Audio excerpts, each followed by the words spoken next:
So good afternoon, everyone. Um, Good evening, good morning, wherever you are in the world. I know people are joining from a lot of places. I'm really excited to host this show, this talk, interesting topic, and a very interesting panel, right? So one is a master coach, one is a corporate honcho, and one is a serial entrepreneur. So first of all, thank you all for taking time out to attend. We are also live streaming this on YouTube. Let me just quickly show you the link to that.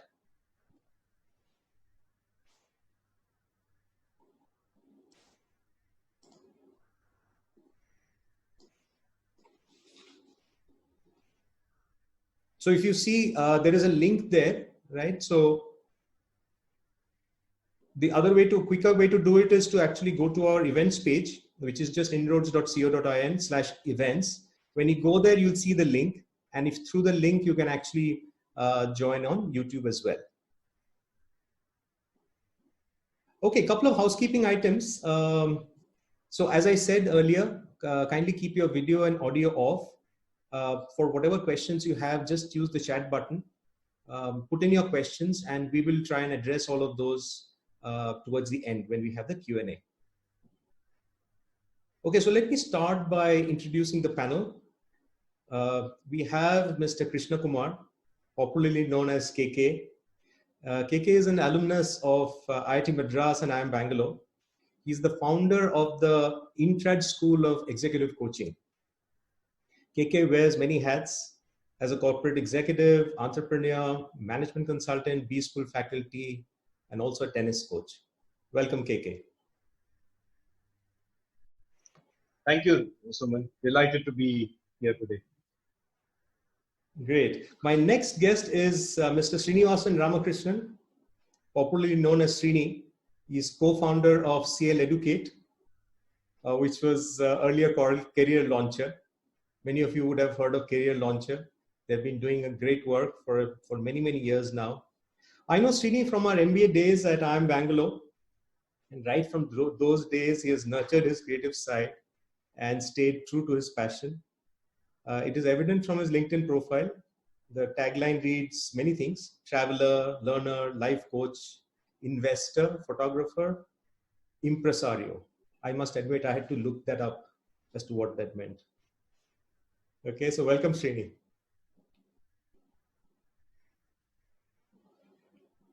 Thank you, Suman. Thank you. Looking forward to a great learning experience. Yeah, absolutely. My next guest is Mr. Surit Brahma. He's worked in several top MNCs like GE, Deloitte, Wipro.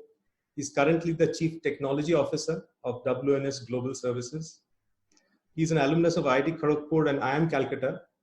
My association with Surit dates back to late 80s when we were hallmates in Kharagpur. Welcome, Surit. You're on mute.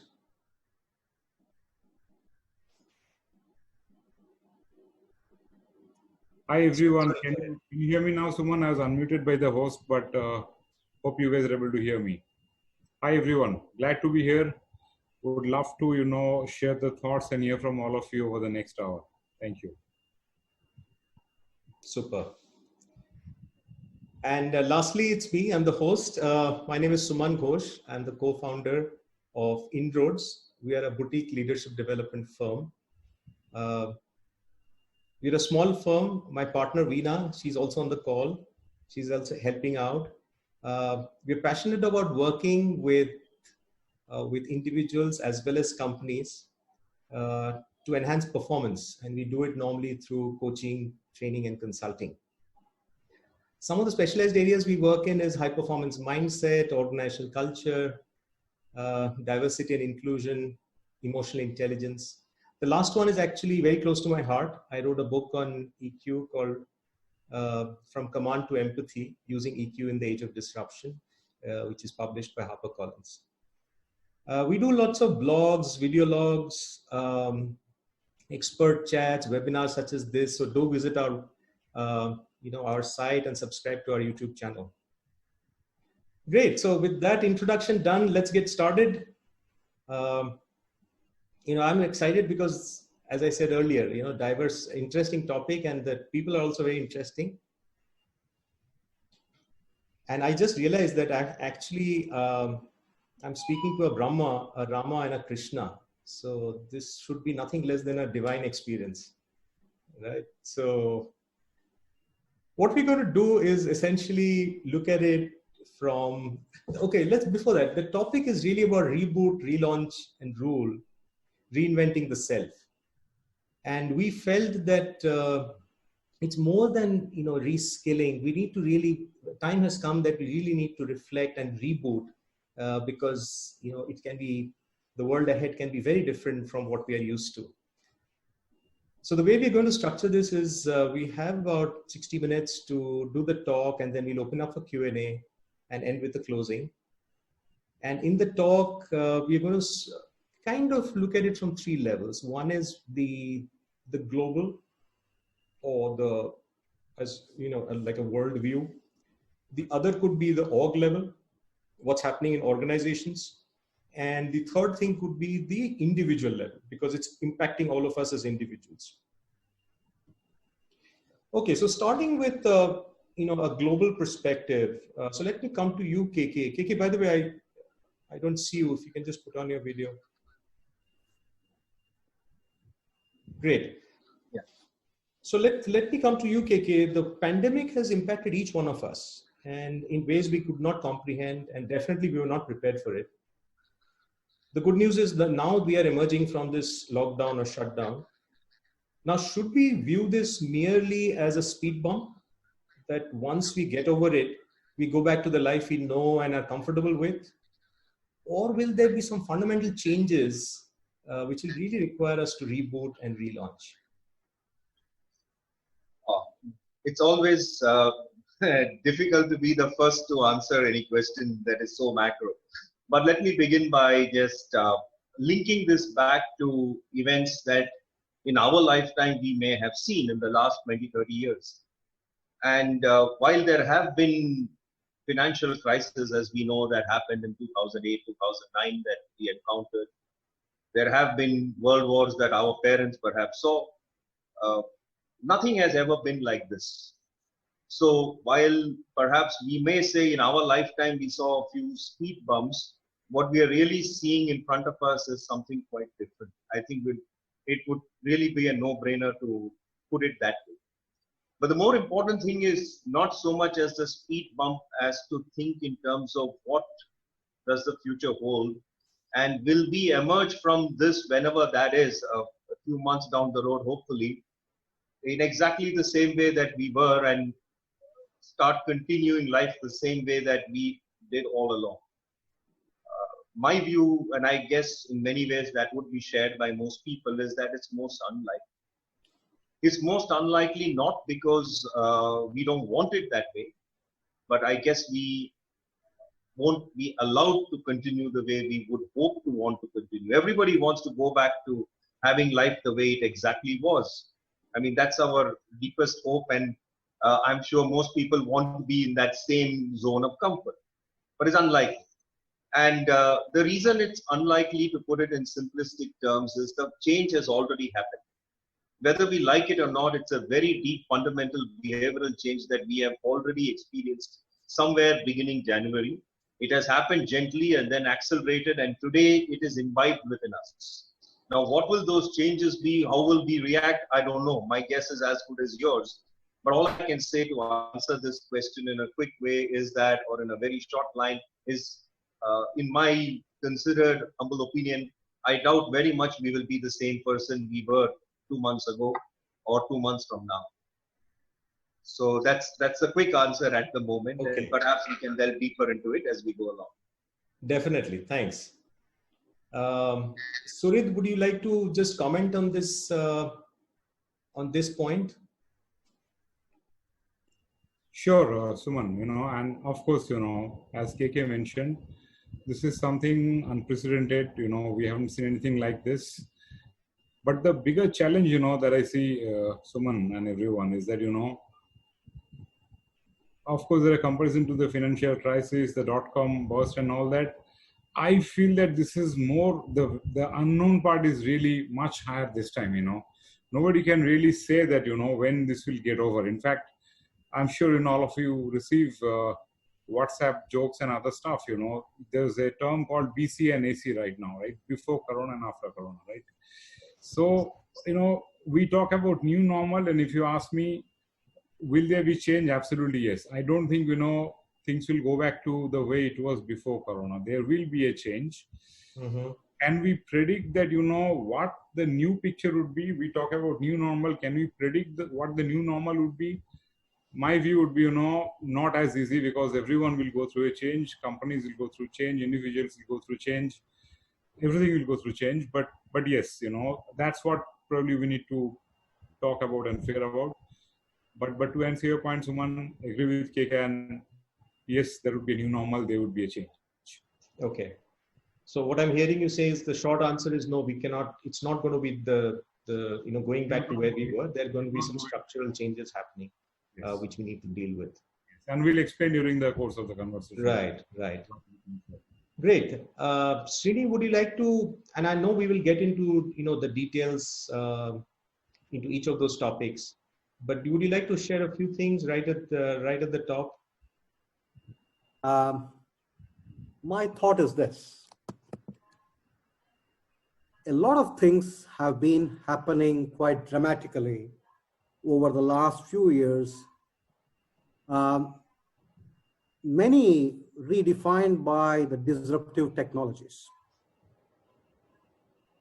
And a segment of population and people have been talking about environment and sustainability are more important things that most of the leaders of the world shunned, but the corona has hit the whole world so hard.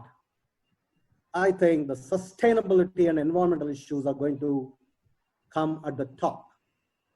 So the sustainability environment plus disruptive technologies, both of them are going to play a very big role in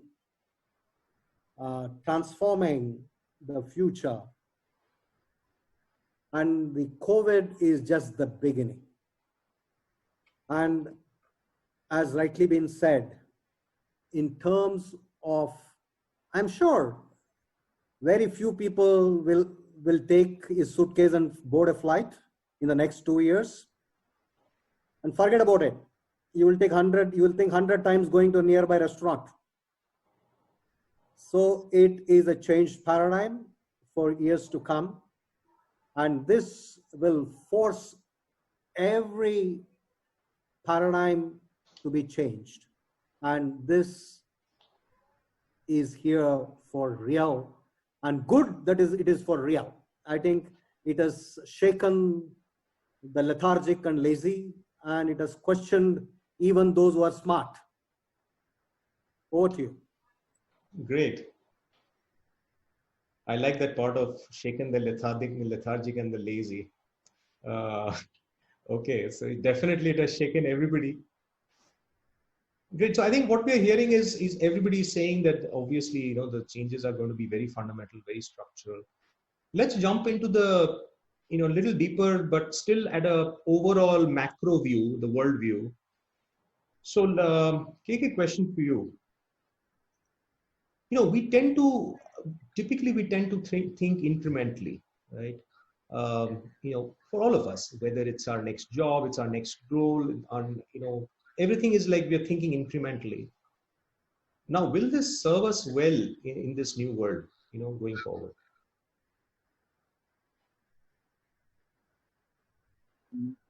The word incremental is actually very appropriate. So in this case, as we know, and Srini mentioned this when he talked about technology, and I know Saurabh lives that world. It's been happening at such a rapid pace that we, in the past, definitely last 2 decades, we've had barely time to stand still. People have been, particularly in the corporate world, people have been moving at some kind of speed which is, I would say, unheard of in the decades that came before. Primarily, I think, brought about by technology. it's been a major game changer. But again, a lot of that has been very linear. The speed of linearity may be, faster than before, but it's been linear. And we can use linear, exponential, whatever it is. But what's going to happen to us going forward? And that's where this incremental thing comes, because what's going to happen to us is that linearity is not going to work anymore. It's not just even a paradigm shift that's going to take place. It's going to be a deep fundamental behavioral shift that's going to happen globally. Even the very definition of what is global is going to have to change. For a long time, the concept, the worldview was that people moved, and they said globalization was nothing but another way of finding the cheapest place to produce some goods or deliver some service. And much of that happened because of, let's face it, currency arbitrage and so on. So people came to India. It started many years ago, as many of us know on this call, with industries like the textile business. And then later on, it moved to IT, offshoring of businesses, outsourcing them in the BPOs and so on. And everything was really linked to that. That was the definition of so-called globalization. Today, it's going to change a lot. In my limited opinion, I would say that what we're going to see because of this, I would say, completely life-changing experience we're all, at the moment experiencing, what's going to happen is people are going to have to look inwards much more than they did before. People are going to ask themselves, ourselves, not just as individuals, but as countries perhaps, how much do we need the world outside, and in what form? That form is going to change. Because supply chains are disrupted today. It doesn't matter which country, where, but there's a lot of stress in the system because of that. So tomorrow, the emphasis is going to be, and I will actually have to mention the word that our Prime Minister used yesterday, but perhaps in a different context, when he said self-reliant. Now, self-reliant in the pre-liberalization days meant we don't need anybody else, we'll survive on our own. Today, that's not possible, but the definition of self-reliance is going to change quite considerably to mean that we will definitely have a lot of interaction with the outside world, but on our terms with less dependencies. To begin with, I'm not getting into the nitty-gritty. I will leave it to people who have lots of experience here, but that's my quick thought. And if we were to continue this incrementalization, as we call it, that path, and incidentally, Suman and Srini would just wanted to mention to you that word I first heard from a professor who was like one of my gurus, whom you both also had studied with, Professor Tirunarayan at IIM Bangalore.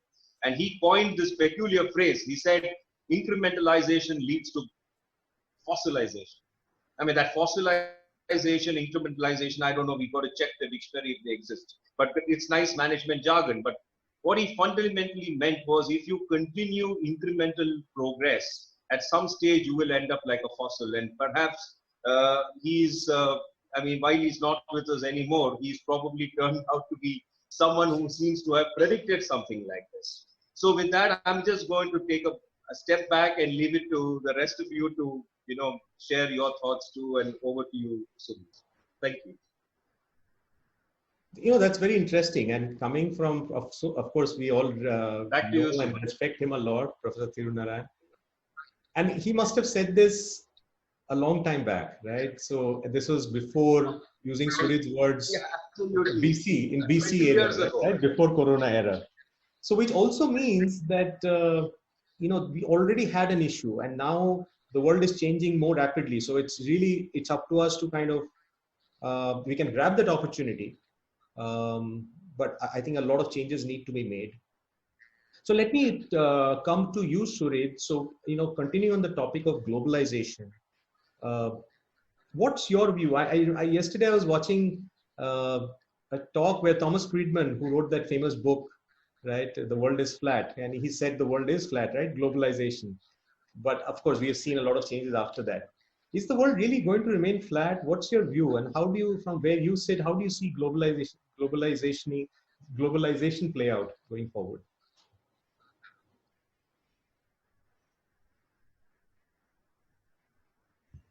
Yes, Suman, that's an interesting video. And of course, when we heard Tom Friedman, he said the world would become even flatter, right? That's what he said. Yeah. So, my point of view, and again, I'm sharing more of my personal thoughts, not necessarily the corporate that I work for. But that actually allows me to see a lot of companies. So there are 2 points. One is globalization versus localization. Other point that you mentioned and KK mentioned is incremental versus disruptive, right? Now, my view on both, I'll probably share. One is, so globalization, across boundaries, what it helped, was it only while the first model, and since we talked about some of the global models, especially in technology, while it started as a probably a labor arbitrage, then it very fast moved into a value arbitrage than a labor arbitrage. So, and I think my view would be that part, which is already, and if you look at any of the large successful technology companies there across the world, so that way, it would remain global. Innovation does not need to be localized to a particular geography or a particular country. It has already, started, and it will probably continue. Now, having said that, I really love the point on incremental versus disruptive, and I'm personally, into it. I always get questioned, is technology is a change? Is it incremental change? Is it disruptive change? Right? My personal view is that, lot of business models, for the companies, and maybe, I don't want to jump into the next section in terms of the organizations, but if we even talking about a global model, for a company that's operating on a global model, a lot of things will change for them. And the good part is, it's not just technology. Technology was still something that I won't call it virtual, but could be done a lot more easily.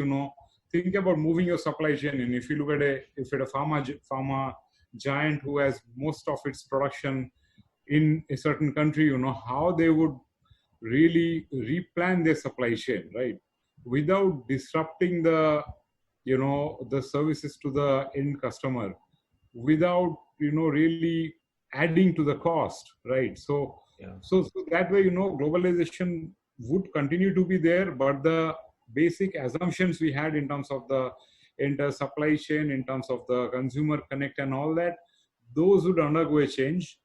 And my other take, Suman, it would be very different for each industry, right? We are already seeing that airlines as an industry, as Srini mentioned, we heard Boeing CEO talking about, the number of planes that we had in the skies before the corona crisis. It will probably take about at least 2 years to come back to the same number, if not more. So airlines, the hospitality industry, hotel and restaurants will probably be much more impacted than, anybody else. And of course, we saw one of the last major changes, I would say, not an, economic event like a financial crisis, but more of after 9/11, when multiple industries were hit, right? Airlines was hit, insurance was hit, and all that. I see this as something that would impact multiple industries. Globalization would stay, but the way we could have globalization earlier, that model will change, and the companies will need to reinvent because, the earlier rules don't apply, earlier assumptions are no longer valid, and it will be more of, reinventing for the companies. Okay. So over to you, Srini. On the same thing, one thing that's hitting all of us is that, if you look at work has always been a place where you went, right, as opposed to what you did. And I think that's a huge difference, right? So every morning, we'd get ready and leave the house, and we went somewhere for work. Whereas right now, the paradigm has completely shifted. Would you like to share your views on how that is shaping, maybe the gig economy and all of that stuff? Suman, I think this term now, the new term is WFH. Yes. Yeah. I think COVID has really put the focus on quite a few things. That one of the foremost will be the work from home. The organizations have realized, perhaps productivity is high working from home. People are willing to work 3 times, but being at home. And it is going to have a great impact in quite a few things. The globalization that we spoke about, and the technology is the way it's functioning. So you'll get to realize that the technologies are going to push the borderlessness sitting at home. The organizations are going to downsize big time. And the organizations will be redefining their business models because the fundamental questions are being asked. Technology itself has asked quite a few questions. For example, the advent of smartphone a decade ago perhaps eliminated over 100 industries. And my brother is a psychiatrist working with technology companies in the US. So when I keep talking to him, he said, kindly wait and watch. Mind reading technologies are here, and smartphone will be something of a past. So he is saying that virtual teams will have headbands and they are going to understand each other without even a phone call and a message. So there are many things that are going to come in which will enhance the globalization and borderlessness. But at the same time, the COVID has made everybody look at redefining, look at re-examining the way they've been doing business. And it's going to have a huge impact, okay? The real estate business, the automobile industry, the travel, it's going to redefine everything. From one side, automatic machines, the cars, flying cars and aeroplanes on the streets are coming. Other side, people don't want to go out of their home, and the company is saying sit at home and work. And the way it's going to impact the industries, you cannot imagine. And I see an exciting time for people. And I can tell you, the companies perhaps, because we thought any of these COVID and its impact, last couple of years, over 1 lakh people were given pink slips. Even people with 12 years, 15 years work experience in the corporates have been given pink slips because they are not ready to be learners. They don't want to adapt to new things coming up. And now, when the organizations are looking at things with microscope in terms of how they are doing business, whether the real estate is needed, whether the travel is needed, then see what it is going to do. It is going to wreak havoc unless, and I can tell you, the people who are learners and who are creative and who have the quest to learn, their salaries perhaps will triple while laying down 1/3 or half of the people. So it's going to be a turmoil in the short run unless people are willing to adapt, people are willing to be at the forefront of the change. Great. So what I hear you saying, and two very interesting things. One, you're saying that you're not painting a very gloomy picture. You said at one point, I'm very excited, which also means that it depends on how you view it, whether you view it as an opportunity or a threat. And you also said that it will be more merit-based economy, right? So people who are good can actually earn a lot more, whereas people who are not able to learn and adapt will be the ones who will suffer. Okay, so I think at the same time, that's a good sec.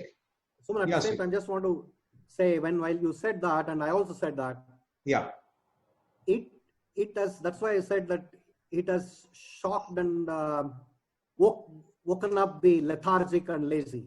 Yeah. Okay. Yeah, so absolutely. So I think it has given a kick at the back, saying that kindly wake up and do something now.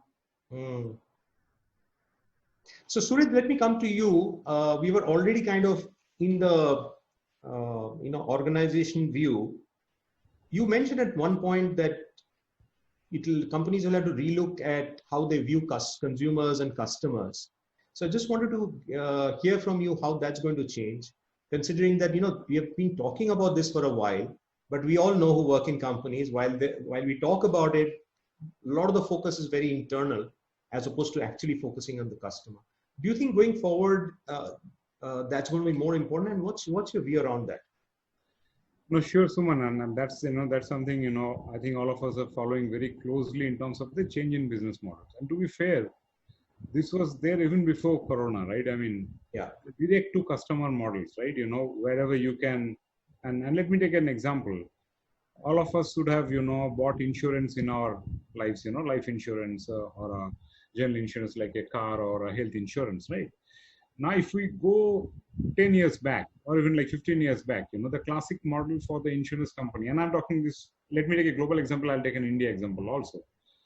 The model was to really have a broker who would really go reach out to the end customer and then, buy the policies, right? I'm sure many of us in this generation would have seen LIC agent waiting and at the home to collect a check, right?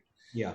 Now that, and even nothing to do with Corona, but as the digital came in, as technology came in, it has become more of from a B2B to C, it has become a B2C model. The broker has got eliminated most of the cases, wherein today I can go into an ICICI Lombard or HDFC Life and I can actually buy a policy, right? And what I'm trying to say in terms of the change for the consumer is, what will happen is earlier it used to be a complex rules, complex underwriting and things like that. And if we look at it, 80% of policies that customers would ask from portal directly in a B2C mode would be, a straight through processing. You really don't need to, you need to get some validations, maybe past records, maybe income document and all that, and you're done. Only a 20% would require a kind of further validation or further underwriting or further actuarial kind of effort. So my point, Suman, is, the whole industry, and insurance is one example. We can talk about airlines, we can talk about retail, of course, Amazon is the big daddy. Everything has become, it has become more B2C, more direct to customer. And secondly, when you talk about a customer experience journey, whether I'm buying an airline ticket, whether I'm booking something, why do I love Amazon? Because, I can order something and wait for 5 days or 7 days, which was the earlier turnaround time for an e-commerce, right? With the model, the hub and spoke model that Amazon has done, it can actually deliver. I mean, I live in Mumbai, they have a warehouse in Bhiwandi, it almost comes the next day morning. So the point is, and these were there even before Corona. My take is that post-Corona, as you switch to a more digital model in terms of, buying an insurance, talk about bank, you would not probably look forward to go to a bank, right? Like Srini said, you're not looking forward to go to a restaurant, you will not go to a bank, right? Earlier, change of address, you had to go and fill in a long form. Today, probably you will send a scanned copy of your Aadhaar card or whatever document you want to do. That's it. So there is a clear shift in the business model for the companies, which is essentially direct to the customer. And my take is, anybody who understands the customer better would do well as a business. And if I can extend that to the employees also, anybody who understands the working model for the industry would really do well. Now, having said that, what will change after Corona? And again, I'll share a personal example. This is more of India specific, right? And I used to be a very active user in Swiggy and Zomato and, those kind of apps, right? Which now, obviously, the way you're thinking of going to a restaurant, you're also thinking, should I really order something from Swiggy, right? I've also realized, I've been, and again, all the names I'm taking, don't take the company literally, but there are multiple companies who were delivering, grocery, delivering other stuff at home.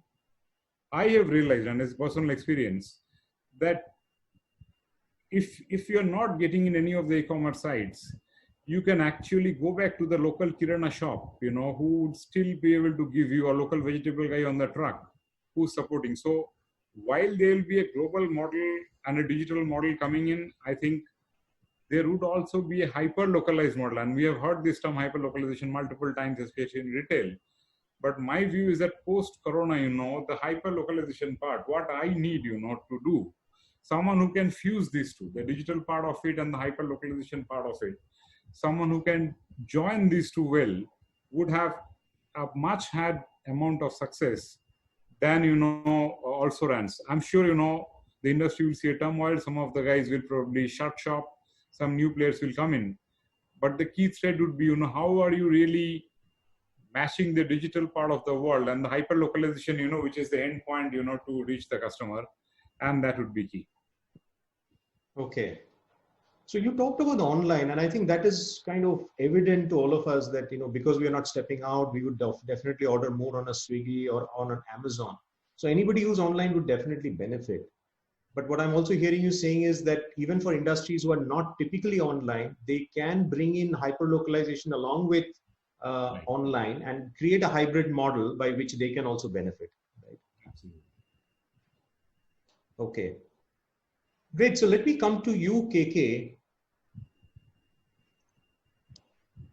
When we talk of organizations, and again, this change started even earlier, we're talking of millennials, and millennials want to work in a company with a higher sense of, they need more autonomy, they need more purpose. And that is one area where large organizations, and this is not just in India, globally, tend to be kind of losing out. When we passed out, I remember our best thing that could have happened to us was to get a job in a big four. Whereas if you talk to a young person today, that may not be the case. They want to work in startups or whatever. But end of the day, these large MNCs, this was always required. But how do you think, because of COVID, what are the things that they can do in order to bring in this sense of purpose within the organization? Yeah. Let me move into that. But before I do that, I would like to just follow the thread that Surit started, which is he was talking of the hub and spoke and how digitalization and so on is likely to continue, and perhaps in slightly different ways. Mm-hmm. One of the things that digitization of a kind or the internet did was fundamentally bring many things closer to the consumer in a manner of speaking. But let's just take a step back as an organization and look at the fact as to how that happened. For many, many years, and even today, we fundamentally followed one premise, and it's a very deeply entrenched premise. If you remember, Suman, that I spoke about it with you once in conversation, that the best economy was the economy of scale. Yes. And that was, and is to a large extent deeply ingrained within us, that the more you produce, the cheaper it's going to be. Yeah. And as a result, we've had these mammoth organizations producing everything, whether it's defense equipment, down to motor cars, down to consumer goods. It's always been economy of scale. Yeah. It's ingrained in us from B school onwards, or from any technology person would look into that. Now, we may have to fundamentally question that premise. And I'm saying something that is very deeply fundamental, because that's the whole idea of reinvention. If we talk about reinvention, let's question certain very deeply ingrained premises in us, assumptions. What worked then may not work for us now, because technology has enabled multiple things. Is it really necessary that I have to produce a motor car in a factory at one end of India and ship it everywhere? That's the questions that will now come up, because this is the time that COVID unhappily has given us a pause for reflection. That pause for reflection, we need to do that in the right way. That is the real reinvention. That is the awareness, and that you and I and everybody else on this planet will probably have to engage in. And one of the premises that I bring to the table is question even that. What worked then, will it work in the future, when you may not have the luxury of shipping a cheap good from China anymore? Then what are we going to do? When suppose all the currencies of the world overnight by some magic wand started having a 1:1 ratio and not 1:75 to the dollar for the rupee, then what are we going to do? Are we still going to be competitive? Is that the pattern that's going to emerge? These are the questions that we need to address fundamentally. The second question, and I think I will leave it to all of us listening in, all my colleagues and friends listening in, to probably, it's not so much the agreeing with it or the disagreement as so much as to put thought into that fundamental premise and then see where it goes. The other part of it is what you raised up, Suman, and which was the concept of how will the new entrants into the workforce, whether we call them next gen millennials or whatever jargon we coin for them. But the fact remains, they are the youngsters, particularly in our country, who are coming in, steeped in technology of a certain kind and moving at that pace. Now, all of a sudden, more than for you and me and everyone else, this COVID has put the brake on some of their so-called beliefs and aspirations. And every day it's changing. Work from WFH, work from home, the gig economy, etc. All that is going to change. They're going to have to reevaluate themselves, ask themselves, where do I fit into the new model? If you can call it a model, because it's evolving. Where do I stand in that place? And that's a question which is a reinvention that they have to do, keeping the broader context in mind. And perhaps much of the shifts that you and I, because we are conditioned to believe a certain pattern, maybe they are the ones who will break that. They are the ones who make fundamentally question economy of scale. I don't know. I just took that as an example. They may question multiple things and bring about that workforce change that we, at the moment, were seeing incrementally, but now we may actually see at a, I would say, in a complete paradigm shift. It's not a new normal anymore. The word new normal is actually a misnomer. Nothing is normal. It's a new reality. I mean, that's more appropriate. That the media coined new normal and we picked it up. But actually, if you ask me deep down, nothing is normal. It's new or old. It's a new reality. And I will leave it with that for the rest of you to pick up from there. So thank you, Suna. Thanks. So I think a lot of the things we're hearing is things that have been there, that was always required. These are the kind of fundamental changes that were happening in the economy. What the COVID has done is basically given us a time to pause and reflect, right, and address those issues. I'll give a simple example. Like when we were working, there were a lot of things we said it's impossible to do remotely, right? And overnight, suddenly we are finding that the impossible is possible. So these kind of things forces us to change our mindsets, our belief systems. And what I'm hearing you saying is that, and organizations also need to kind of start questioning their fundamental belief systems of how they operate, right? And only those are the ones who will kind of do well. You know, otherwise, if you hold on to the previous belief systems, it can be an issue. Excellent. So Srini, let me come to you on the organizational view. Is there anything else you'd like to add as to, and we'll talk a lot about the individual, because all of us in this call, and each of us are impacted in a deep way, and we'll see how that kind of will evolve. But as an organization, what are the things that one should do? I was laughing away when you said about till yesterday. Yeah. The organizations had 3 layers. Yeah. Thumb imprint, eye, looking at eyeball, and 4 swipes. And overnight, organizations told everybody, kindly take all servers home, work from home. Yeah. How did the 3 layer of security vanished overnight? I can't understand. So there is so much more in the trust issue rather than anything more. Yeah. I see Surit smiling also. and this 2 months or 3 months of the work the people have done from home with the 3-layered security server actually sitting at home, you can do anything with it, and they still delivered, is going to make everybody sit and think through what have we done to ourselves and what we have got to do. So organizations, I say, going ahead, will have to be more entrepreneurial in nature. Working from home, they have to trust the people. They are not employees. They are going to be 1,000 entrepreneurs working from home. If 1,000, maybe you eliminate 300, 400, maybe 600 entrepreneurs working from home. And how do you empower them to make it happen? That is one of the things that I see. And to make it happen, I think the incrementalism, even in the technology space that was happening, will be rapidly changed. It can't be incrementalism no more in technology, because the way you have redefining working from home and so on and so forth, the technologies have to come forefront. So it will demand so much more.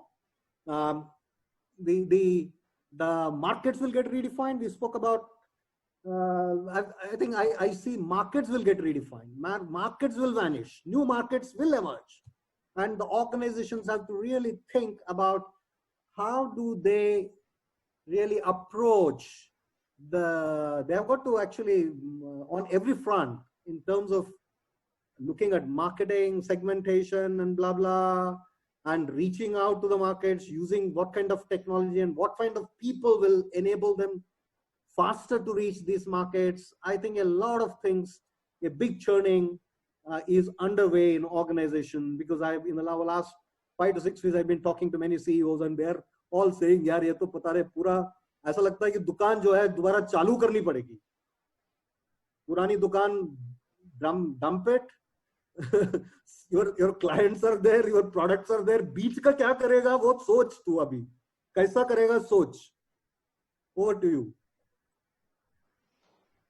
Okay, that's a nice metaphor कि दुकान वापस चालू करना है. Okay, so I think you already talked, Srini, about how it's impacting the individual. Let me come to Surid.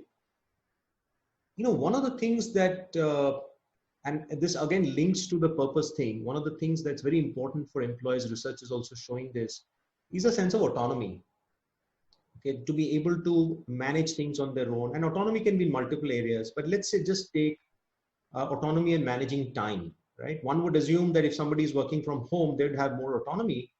But at the same time, I'm hearing a lot of complaints saying that, companies want to keep them on their toes. They're being told to jump on a call at any point in time. They're having to multitask with other things that they're doing in the house. Today, I read an article which said in the US, they've done some research and people are working 40% more, which is 3 hours more when they're working from home, right? This will also cause a lot of stress and burnout, right? Amongst other things. What's your view in terms of this new reality of working from home? How will it be seen? Will new norms or new policies be put in place? Because right now it's kind of people are still trying to figure it out. How do you see this going forward?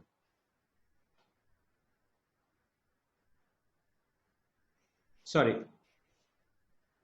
Yes, Suman, so that's an interesting point. And in fact, I was waiting, to talk about the individuals, because you're talking about the organization, talking about markets, but how does it really impact the individuals, right? Mm-hmm. And how will they change, and as you said earlier, that the millennials coming in, there's a way of working. Yeah. People who have already been into it, there's a different challenge, right? So my first point would be, and again, working from home, while it has advantages, disadvantages also, in terms of how long are you working? I think one of the key points which would emerge, my take, is that, which is already happening in pockets, but would be a lot more prevalent, is what are you measuring? Are you measuring the input or are you measuring the output, right? I can measure that, have you worked for 10 hours or 12 hours, right? But, someone can work for 12 hours and have say 100 transactions done. Somebody can do 100 transactions in 4 hours, right? Possible, correct? I'm just giving one example. It can be, again, across industries. So I think our mindset have been traditionally that we measure the input, right? How many hours has this guy been logged in? How many hours has he been at office? And again, in our industry, in technology industry, again, it was, as you work from home was always there, the volume has, of course, increased multifold, but I think the measurements will change. It will not be anymore that how many hours you have worked, but are you really able to get the output, right? Gets you the flexibility also, earlier it used to be, you work from 9 to 5 or, 10 to 6 or whatever. Now probably you are able to manage your own schedule. So my take is, it be a very flexible model, and the focus in terms of the measurements, would definitely go towards a output measurement, and input measurement would be absolutely invalid. The other key point about individual, and Suman, I'd probably want to share a quick experience from a very different, it's not industry, it's sports, and keeping in line with the theme of the webinar, reinventing the self, right? Yeah. So there are advantages for people, they have been doing it in a certain way, and when it changes, you have a challenge, how do you reinvent yourself? It's not just reskilling. I actually call it reinventing. And I'll probably take a cricket example, quick 30 seconds or maybe 45 seconds to tell. This I heard Rahul Dravid in an interview, in one of our offsites. When, he was describing his life as a cricketer, and I presume most of us would know Rahul Dravid, so he needs no introduction. But he was telling that, he struggled with the T20s, right?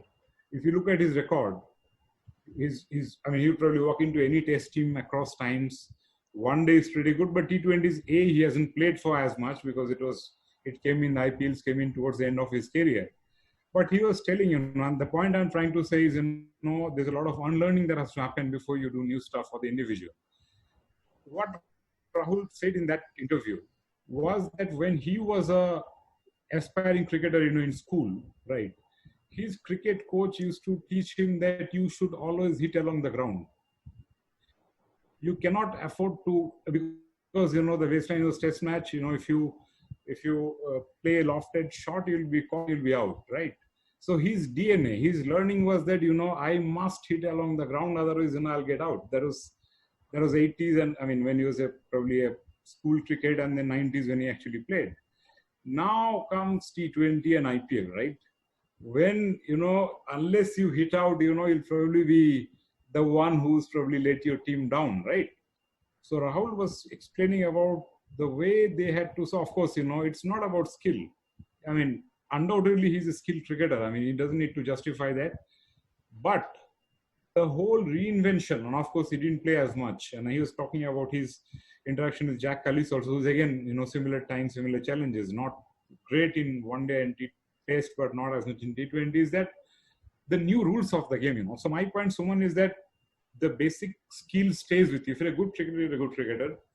You have to unlearn, and of course, the professional careers are much longer than life of a cricketer. So, cricketer's life is much shorter, but for the professionals, there is a much longer runway. So I think the skill stays with you, right? Whatever you know, right? And of course, you need to sharpen the skill. But post-COVID, when things change, when the environment changes, you're working from home, new models, I think it will be more about going back to the Rahul's point, then how do you reinvent yourself to play a different game? And I think, that will be the key for a person to be successful versus, somebody who could not take the new challenge.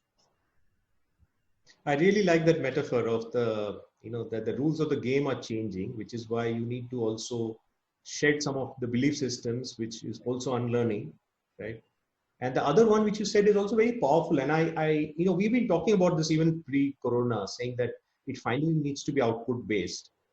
But it's easier said than done. So it also means organizations, the levels, the layers, the middle managers who are used to just tracking people on how much time they're spending and whether they're in office. You're saying fundamentally that has to change, that the way they think has to change completely. It has to be based on output, which also means that we have to start defining what that output needs to be. Absolutely. And that output is different for different industries. It will not be same.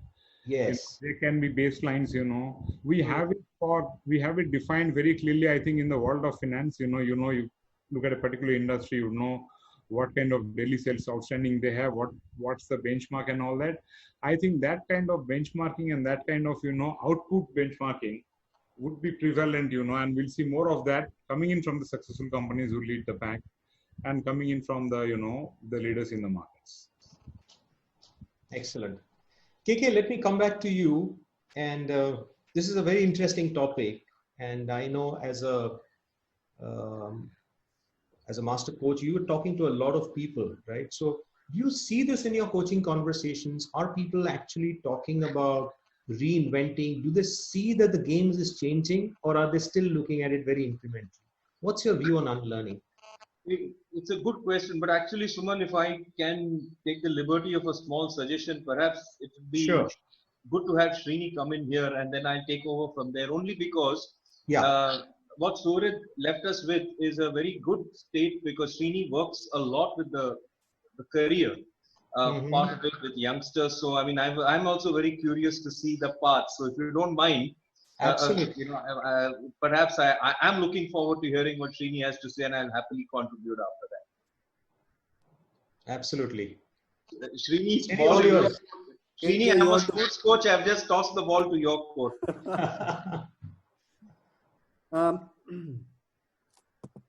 See, when what Surit said, and in the last segment of my answering this thing, I also said about organizations looking for entrepreneurial leaders within.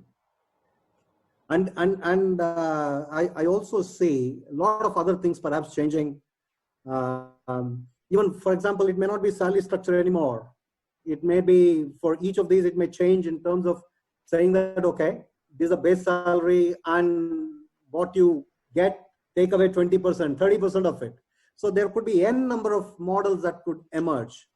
Also a couple of things I would like to add in this context is very interesting. Though in terms of the first thing that we spoke about was globalization, and there are a couple of issues, very interesting things happening while technology is breaking, the sustainability and environment is going to shape. But if we see the trends even before COVID was economies were closing up, Brexits and America getting out of the treaties of transatlantic or North American. So all economies trying to close. This is one thing that was developing. On the contrary, if you look at Europe, the nations are struggling to keep alive even their what do you call the water, electricity, and they are short of people. So they're looking for people. Actually, I was also thinking how the world will take shape, because on one hand there is a huge shortage of manpower that's going to happen around the world, and on the other hand these countries are closing. So these are all contrarian things that are happening, but they're opening a lot for those people who are entrepreneurial in nature, whether it is organizational front or it is international front. I can tell you people with skill sets, for example, even when the countries are closing, you have seen Canada and Australia, based on the skill sets, they're encouraging people to come in. I saw people flooding to this country. So these are happening simultaneously. So I feel people who can break their own barriers, people who can reinvent themselves, people who can ask very fundamental questions. I always felt, irrespective of whether past or recent past or COVID or in the future, people with three basic elements or three basic traits, I feel are going to succeed any place. And each one has to ask whether how many of these traits do I have? The first of the one I feel is an individual has to be a learner for life.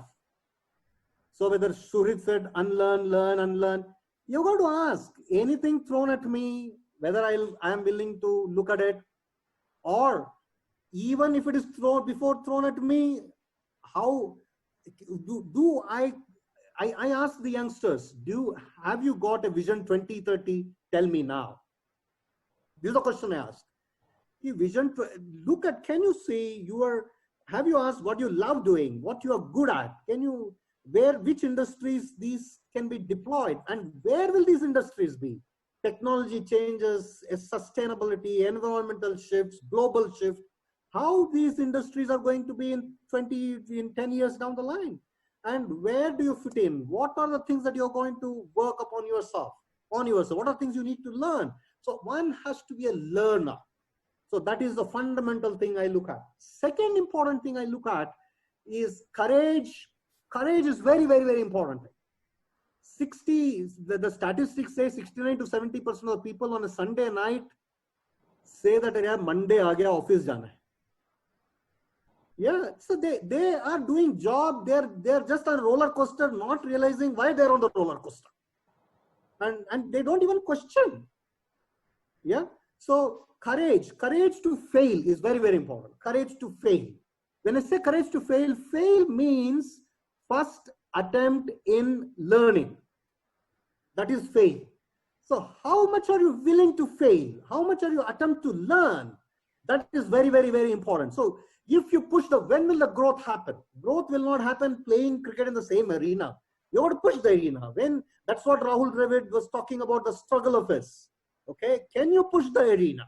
Only when you push the arena, you will discover more about yourself, what more I can do, and what more I need to learn, and to adapt to these shifts and changes.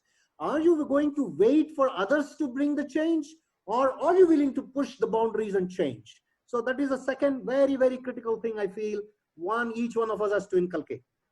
Third important thing I feel, whether it is organizations in a physical space or in a diverse space, all the more in diverse space. Over the last couple of decades, this networking has become a big name, and people, the entrepreneurships and startups all have become because entrepreneurial people with like mindsets have come together. So how do you build a cohort or co-founders or a team that can go and conquer the world? So that third ingredient I feel very, very important is humility. How humble are you?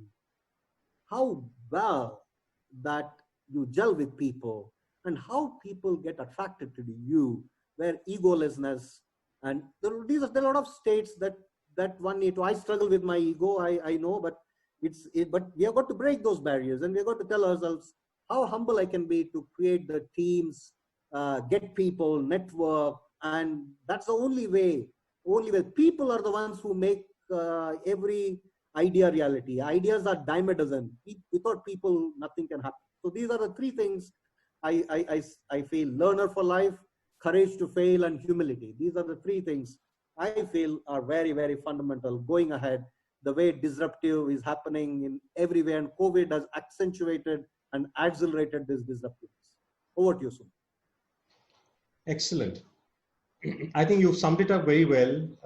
Those traits. What I would like to add is, those traits we've been talking about for a while, right? And that's about reinventing. The need was always felt. But I think what we are also saying is the time has come for us to reflect, because earlier, if you didn't do all of that, you would still kind of maybe not rise to the top, but you'd still kind of float along. Whereas what we are hearing now is that, as in this new reality, the risk of not doing something probably starting to outweigh the risk of doing something, right? So it's time to really start moving. And because these are tough, right? Courage and failure, I mean, they sound very simple, but they are extremely tough to do. They are basically changing human behaviors at a fundamental level. So would you tend to agree with that, saying that what you're saying is that we have to do that now, otherwise we don't have an option? No, organizations are going to subconsciously, because we do a lot of things very interesting. We do a lot of things consciously till it becomes subconscious, and the subconscious will start doing. And the organization at subconscious level are going to eliminate people based on these 2-3 parameters. Okay, over to you, KK, just to build on that, since you had passed it to Srini. Yeah. Actually, I will just extend the conversation, and then you said, "What's my perspective as a coach?" Yeah. And I've coached a lot of senior leaders in recent times, even post the COVID lockdown and so on. And I also coach a bunch of youngsters, as you know, Suman. Starting from kindergartners on my tennis court, I have covered it. So you get to see a lot of people, and a couple of things that we normally do when we coach. And this is where this is a very good time for that. Mm-hmm. In fact, right now, the word that is being floating all over the internet space, people keep using in the COVID era, the words like resilience. We must be resilient, and it's kind of become a buzzword. But what is built into the word resilience? I mean, I have my own take on a few things for which I will share. A couple of words I would bring in. One of them is the fact that resolve. When you coach somebody, you ask them, what's your ambition? What's your dream? What's your goal? What's your passion? And then we kind of linearly work towards getting them there. Or rather, the first person gets there, he comes to me, he says, "Coach, I'm 500 in the world of tennis, make me 100 players." So it's still a linear thing in a manner of speaking. Though the path may not be linear, the target is linear. The question is that in tomorrow's world, will the same goals continue to hold? I have been derailed in many ways. I don't have an Olympics this year in all probability. I do not have the goals my company has set for me this year. I may be a junior manager, middle manager, senior manager, top leader, it doesn't matter. I don't any longer have those same goals. The goals are changing, the goalpost has shifted. quite dramatically. So how am I going to reorient my own personal resolve and stick to it? What is my new resolve? How do I redefine that? What can I do to redefine my own personal ambitions and dreams when I don't know what's going to happen tomorrow morning? Earlier, it seemed pretty organized. Life was conforming. Organizations rewarded you for conformity. That's a very interesting shift. They did not reward you for being a maverick. In fact, that was discouraged in most big companies. Small companies encouraged you. Then they said, go start, go and be a startup. That's fine. Go have fun. But in the company, no, that's not a fun place. You're not encouraged to move beyond the boundaries of conformity. I won't say comfort zone, I'll say conformity. Though you do give lip service to be creative and entrepreneurial and all that, but actually you got rewarded for conformity. Now that is changing. We don't know the new reality. We don't know the new paradigm that will come in here. So what goes beyond conformity? That's where you use the word, Suman, I'll pick it up. We need. This is a glorious opportunity for everyone on this call and other outside of the call to take time for reflection. As a coach, I say reflect. You don't have to spend the 4 hours on the commute you did earlier or the 2 hours. Use that to your advantage. Take a break, even if it's for 15 minutes or 20 minutes a day, to reflect on what I want to be. Where am I now? Who am I? I mean, what am I is better than even who am I. What am I in real terms? This is the real beginning of reinvention. And it doesn't matter if you are a junior, senior, middle, top, it doesn't matter. Wherever we are, we take that pause to ask ourselves, what am I? And how can I, or what am I trying to achieve in life in a different kind of way? Not, I want to get the next promotion or get a 30% salary hike and then go on a vacation to the Bahamas. This is not really it anymore. It's changed because you won't even have a flight to the Bahamas, honestly. So you actually have to rethink a lot on that space. The word that we use in coaching, or rather the great coaches use, like Tim Galway and so on, is that moving beyond conformity. And Srini mentioned it, Sorik touched on it, and so did you, Suman. The actual coaching terminology, it's called mobility. The mobility of the mind. The mind has to be ready to move or be moved.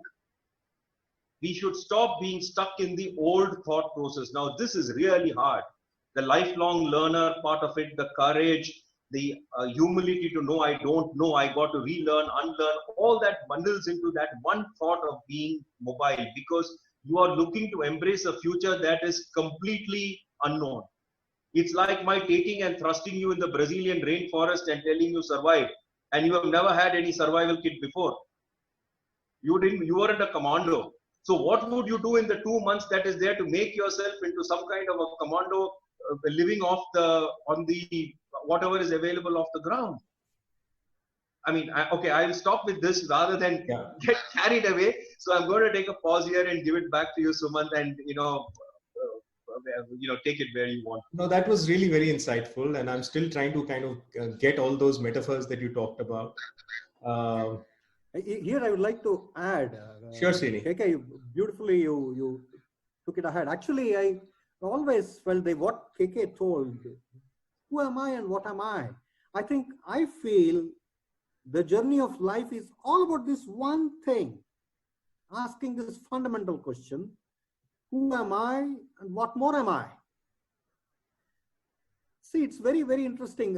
When I said about those numbers of 69% and blah, blah, people on Sunday night, I think this is a great opportunity, great time for each one of us to actually ask this question. See, am I at the right place? What is that I really want to have in my life? What is that I really want to do in life?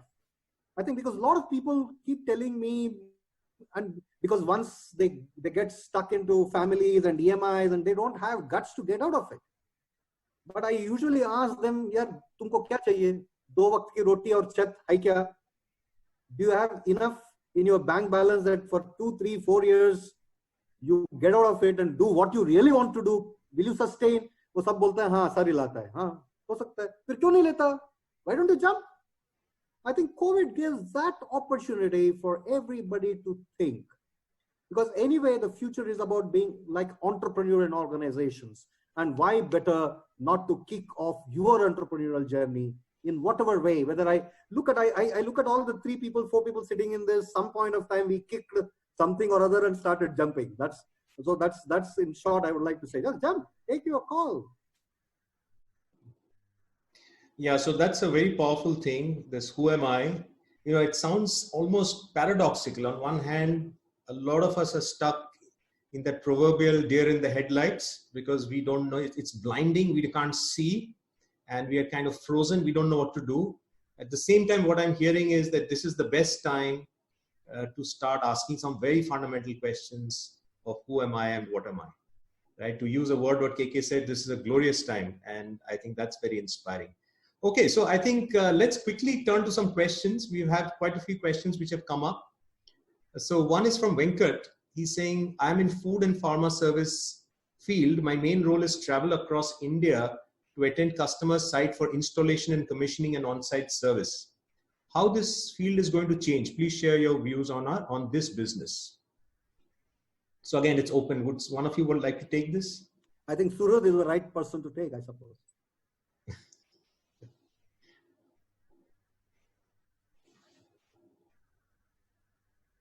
Because this goes back to that initial question, right? About Surad, your mic is switch off. Your Yes. mic is No, so I was waiting for someone to unmute. Okay. No, so okay. So my thought, when I read the question that travel across India to attend customer site for installation, and there was a big point earlier also, right? No matter how much of digital we do, there'll be some physical models that has to be done. So, Yeah. so of course, I don't know, the kind of commissioning and the kind of work you do, but my broad view would be, and that goes back to the point about hyper-localization, that how much of it would actually require you to travel, and vis-a-vis, what all can be done. The same point on hub and spoke, right? What you can do locally. And again, I'm giving a generic answer because it may be very specific for your industry. But if there's an installation required, how much can be done by someone who's actually there, who's part of the local community, and how much of support you need to really bring in from outside, that would probably be the key.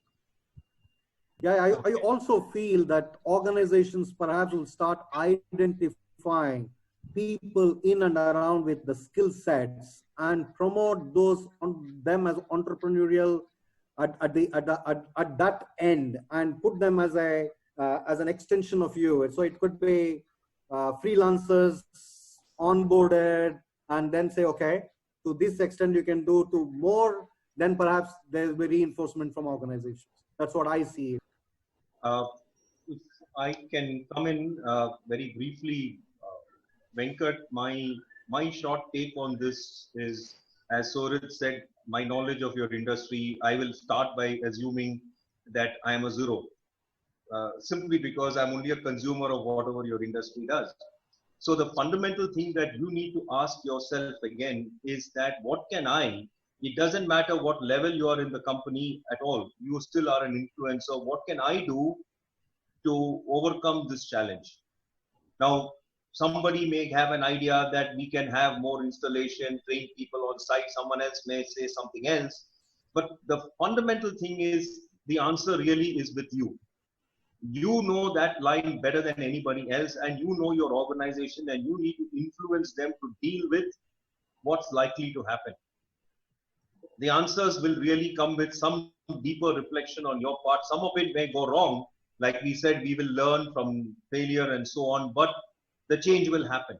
And when the change happens, it will be a fundamental change that will actually create something quite powerful. I will leave it with that. I know I sound motivational, but actually it's much less than that. It's quite practical. If you put your mind to it, you would come up with 2 or 3 ideas, and your ideas will be much better than any of us can ever tell. So what I'm taking away from this is, there will be disaggregation, like retail industry, if we take, without knowing what exactly the area Venkat is in, but I can think of the retail industry, which is typically very brick and mortar. You go to a store and you buy your stuff. Retail has been talking of multi-channel for the longest time, right? That you can pick it up online, you can choose online because it's easier to choose, but you can go and pick it up from a store, or you can go to a physical store and return it. So, different channels interplay. And So I think a lot of these industries which are more brick and mortar will probably have to start looking at their, value chain and seeing which parts can be probably, changed or taken more into the online thing. Basically coming up with a hybrid model is the sense I'm getting.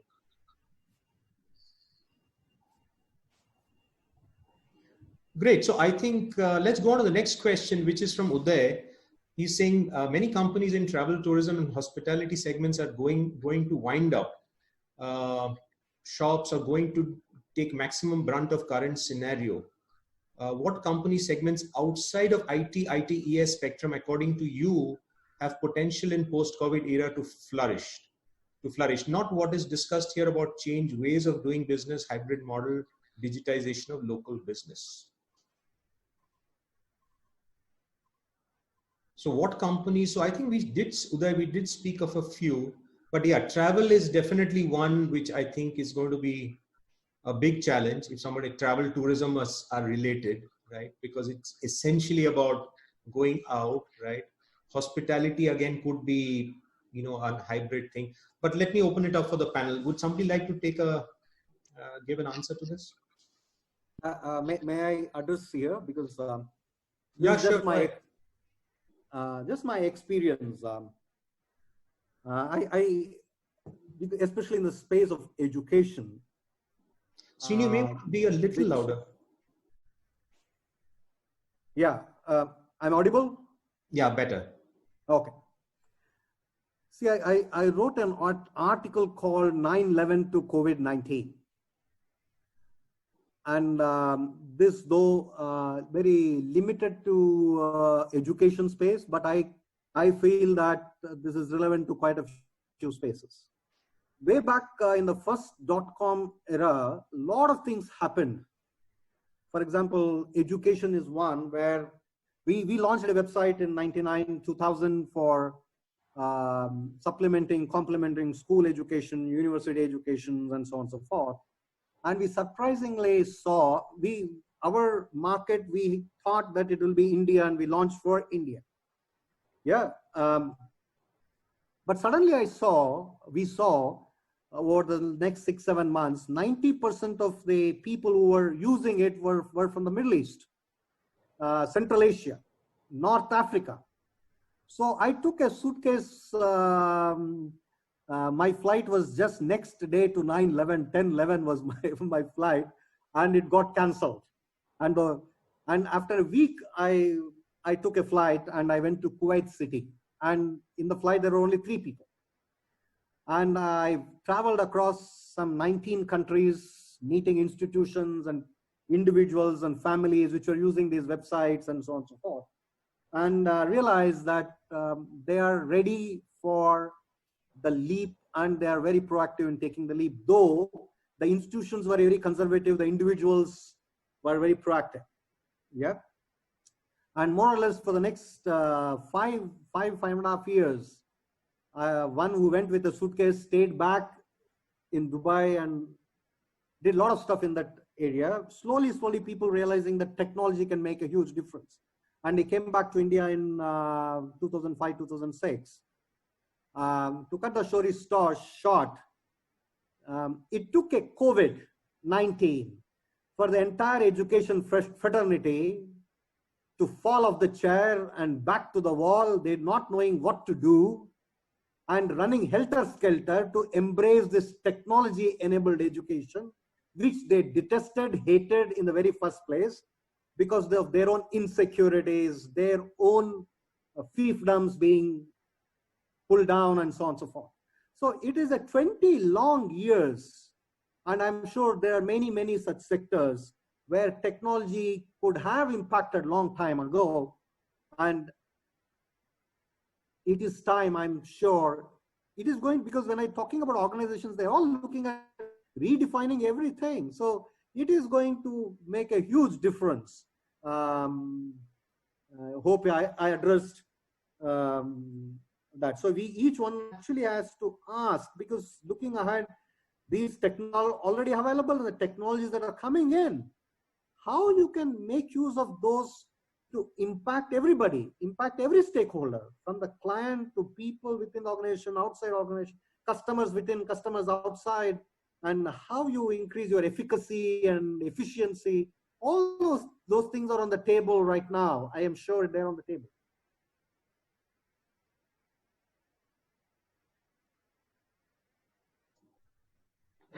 Great. So I think we have time for maybe just one more question. And this is a very interesting one. And I think this is something that has got all of us thinking. All this technology is fine. So the question is from Shantanu. He's saying, what about friendship between co-students who hardly see each other? What about remoteness in relationships? What about connect between employees, empathy in the workplace, stress busting by human interaction? In a nutshell, what would happen to the personal touch?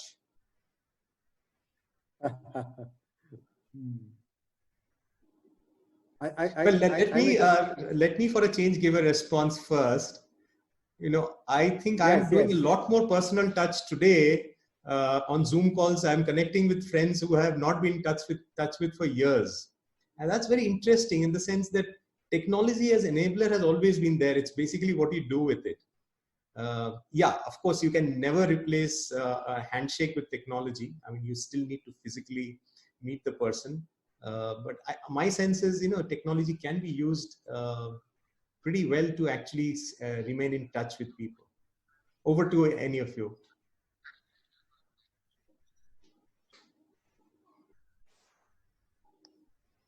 Next one, that's a very good question, because you know, no matter how much of technology we have, few things you cannot, you know, do digitally, right? I mean, I talk about a very personal experience, right? When I'm at office and, you know, after a long call or after a meeting, you know, maybe I can walk over into a colleague's office and, you know, have a cup of tea or a coffee with him, right? So, you know, that part, and if you ask me, you know, what am I missing really? Of course, all of us are working from home, there are measurements and all that, but that softer part of, you know, the interaction, right?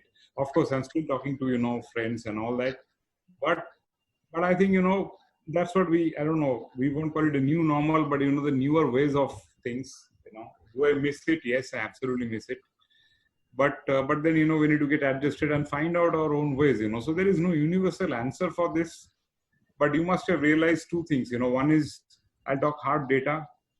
If you talk about the companies, you know, the stock prices that have gone up after COVID, one of the biggest names would be Zoom, which what we're using right now, correct? If Zoom is listed, and it has actually its market cap crossed that of Uber also. And I was actually wondering that, you know, all the conferences I've been to over the last 3 years, the flagship of digital was Uber, and here's a company, Zoom. Of course, you know, we're using it right now. It actually, its market cap crossed to us, and again, you know, it's coming back. So what I'm trying to say, you know, technology has always been there. Now, can it replace all the human, you know, emotions and the connects and the touches? No. It has done a good part in terms of, you know, using Zoom, using WhatsApp to have, you know, I've got multiple friend groups, and I'm sure all of you have, which is, you know, school group, college group, and things like that. So there's a good side to it. At the same time, you know, there are things like walking over to someone, you know, and having a cup of tea together, that has to wait for a while. So I think each of us, like the skill part, we need to find out our own sweet spot. In this context also, you know, this is very, very individual specific, and we need to find out our own sweet spot, what works for me best, you know, and that's probably the way forward for all of us. Can I, sorry, Surit, did you finish? Please go ahead. Oh, thank you. Okay, I'll just add, I'll go back to a few things that I said earlier about the whole question itself, and it's a powerful question that was raised. Fundamentally, the human being is a very social animal, as Suman knows from knowledge about emotional intelligence. We are fundamentally very social. Though we train our brains to be logical and rational and IQ and data and all that, everything boils down fundamentally to our levels of EQ and emotional. So we are social. And so the question that comes up is a very, it's a question that would be uppermost in most people's mind. The answer to that is really, again, very individual, because we are social. The answer to that is we are seeing again the context in a very conforming way. We are looking at it from the point of view was, I went to office, I did this, I And I had my interactions with my colleagues like this. For a moment, if you are not a worker going to the office day in and day out, if you are an entrepreneur, you would have a completely different social life, so to speak, a working social life. And I think Srini would agree with me, because those of us who are entrepreneurs have a very different social life. So fundamentally, very often those who have worked in offices before will see that shift in their mind, the conformity to mobility coming, that what's my new social interaction style, and cover up whatever deficiencies they feel or lack of in the old style. And I will leave it with that. Thank you. Great. So I think, we're 6:30. We need to wrap up. So before we wrap up, very quickly, let's hear some closing comments from each one of us. No, I just want to take a minute or so. Sure. Go ahead. A few seconds on the previous question. Okay. If you look at Howard Gardner's theory of intelligences, there are 8 intelligences. 7 of the 8 intelligences, actually, you don't need people interaction. And the 8 intelligences spoke about interpersonal intelligence. Perhaps rest of the 7 could be handled online, and the 8 to sharpen in the initial 14, 15, 16 years. Fundamentally, because when a lot of people ask me, educationists ask me about children confined to homes. So I tell them that rest 7, technology can take care. In the last one, hope the parents are playing enough with their children, and perhaps the neighborhood child, you are sure that there is no COVID, you can play with that, with the child. But yes, actually I feel that schools are required only for this 8 intelligence of interpersonal skills. Rest 7, you don't actually need the schools. In fact, children, because right now I am running capacity building of state education system classes, every class about 2 lakh children attending classes live. Their children give feedback to the education minister in the review and report meeting. They say that we will come to school to play with children, but sir, ye wala classes kabhi band mat karna. These are far better than the classes I ever attended in the school. That's the report that the students are telling to the teacher. Wow. No, that's quite an amazing experience. And if, we would have loved to hear that, what Srini is doing with the government of Delhi, the way they're reaching out with tens of thousands of kids, it's a story in itself. Maybe some other day. So we really need to wrap up. So Srini, since we were with you, would you like to just say some closing remarks?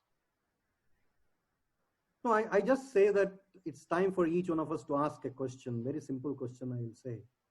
Ask yourself, what do you really love doing? So when I ask this, there are 3 sub-questions to this. I ask, kindly you need to ask this question, these 3 questions. Number 1, what will I continue to do even if I am punished? What will I continue to do even if I am not paid? For what will I get out of the bed at 3 a.m. in the morning without nobody waking me up? If you can answer these 3 questions, actually you got to ask yourself, what are you really doing? Is it worth doing what you're doing? Or you got to ask that thing that you wish to do, what you really love doing. Over to you, Sue. Excellent. KK?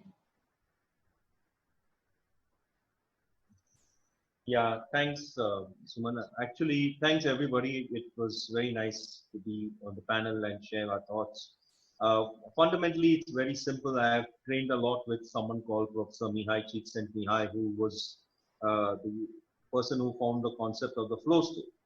And in the new world that we are going to enter, the new reality, we need to individually look with and find out for us what works best. What will give me, where can I think I can make the biggest difference? Like Srini listed out all those factors, I would just build on those. That's one of them. Then where will I continue to grow and learn? Soros was saying that also. Relearn, unlearn, learn. Learning has to be integrated into my daily life. And finally, and most importantly, what gives me the greatest joy. And if I have all the 3 in equal measure, then the world opens up to me. So all we need to do is take this chance when we reinvent ourselves and move into the new future, whatever it may be, ask ourselves, what is it I need to do, particularly in these 3 contexts. So thank you all, and back to you soon.